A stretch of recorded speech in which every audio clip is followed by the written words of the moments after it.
wabarakatuh. Sekolah merupakan rumah kedua kami untuk belajar dan bertumbuh. Di sini belajar tidak hanya soal buku, tetapi juga soal karakter dan kreativitas. Guru-gurunya ramah, lingkungannya asri, dan teman-teman yang menyenangkan. Saya Ningsih, SPD, guru kelas di Sekolah Negeri Kuto Rembet, tempat di mana setiap anak didorong untuk bermimpi besar dan setiap langkah dihargai.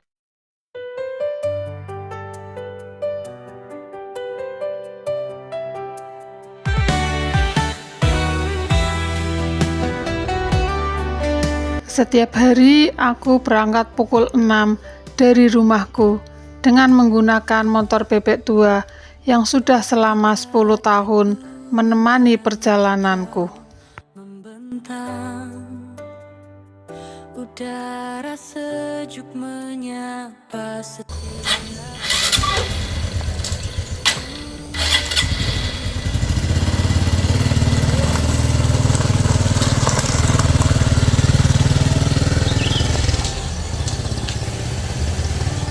Perjalanan dari Desa Bedawang menuju sekolah di Desa Kuto Rembet bukanlah perjalanan biasa.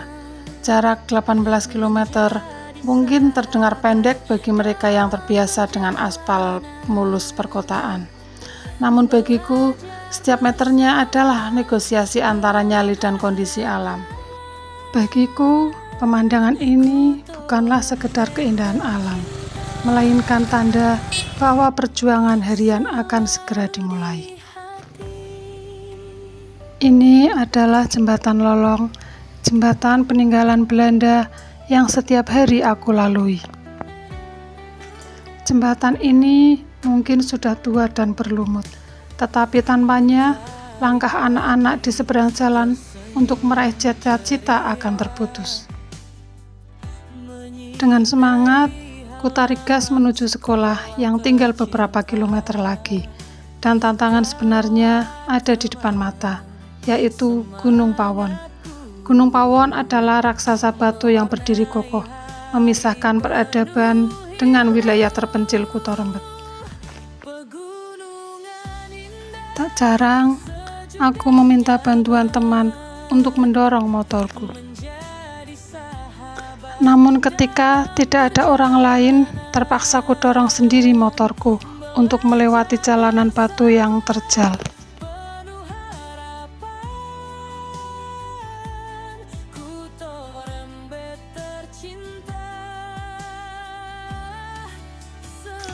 Ketika melewati jalan ini, aku harus ekstra waspada. Kerikil tajam dan sisa longsoran kecil seringkali membuat ban motorku tergelincir.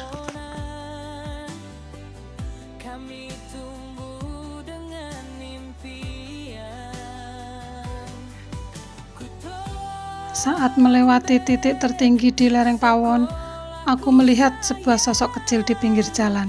Dia adalah Lukman, salah satu murid kelas 6 di sekolah tempatku mengabdi. Biasanya, Lukman diantar oleh ayahnya. Karena kemarin ban motor ayahnya bocor, akhirnya terpaksa Lukman harus berjalan kaki. Perjalanan berlanjut dengan beban yang lebih berat, membuat motorku harus bekerja 2 kali lipat, lebih keras untuk menaklukkan tanjakan terjal yang penuh dengan bebatuan besar. Baru saja kami melewati tikungan tajam, langkah kami terhenti total. Sebuah pohon akasia berukuran sedang tumbang melintang sempurna menutupi jalan yang kulalui. Sepertinya hujan deras semalam telah melonggarkan akar pohon yang tumbuh di tebing atas. Aku turun dari motor mengamati situasi.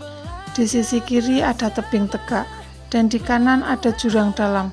Tak ada ruang untuk memutar atau menyelipkan motor.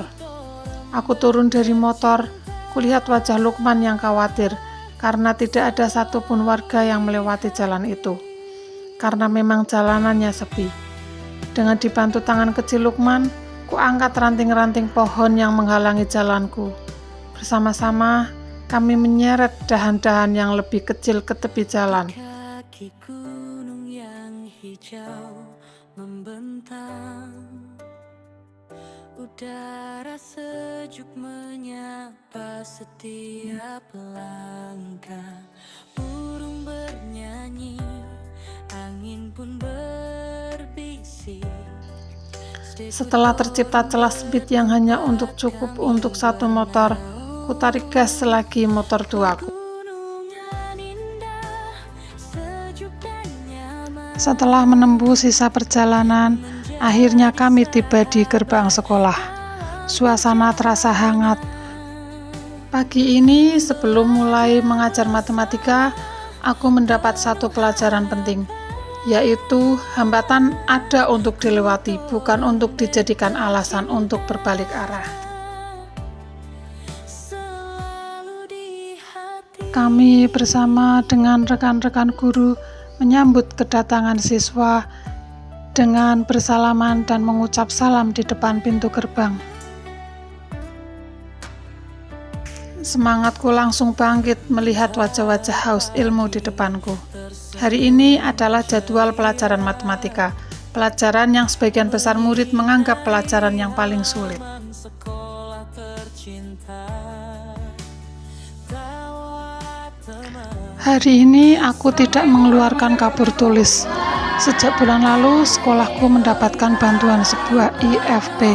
Bagi mereka, IFP adalah jendela menuju dunia modern yang selama ini hanya mereka dengar melalui cerita. Aku membuka aplikasi simulasi matematika yang menampilkan sebuah permainan tarik tambang yang menyenangkan. Dengan permainan ini, mereka merasa semangat dan pelajaran matematika terasa menyenangkan.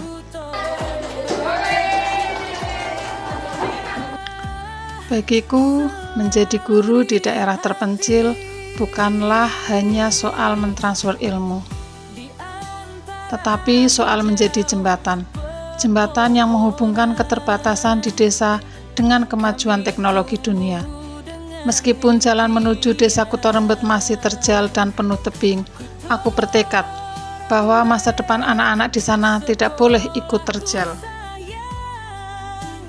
Kenangan indah takkan hilang.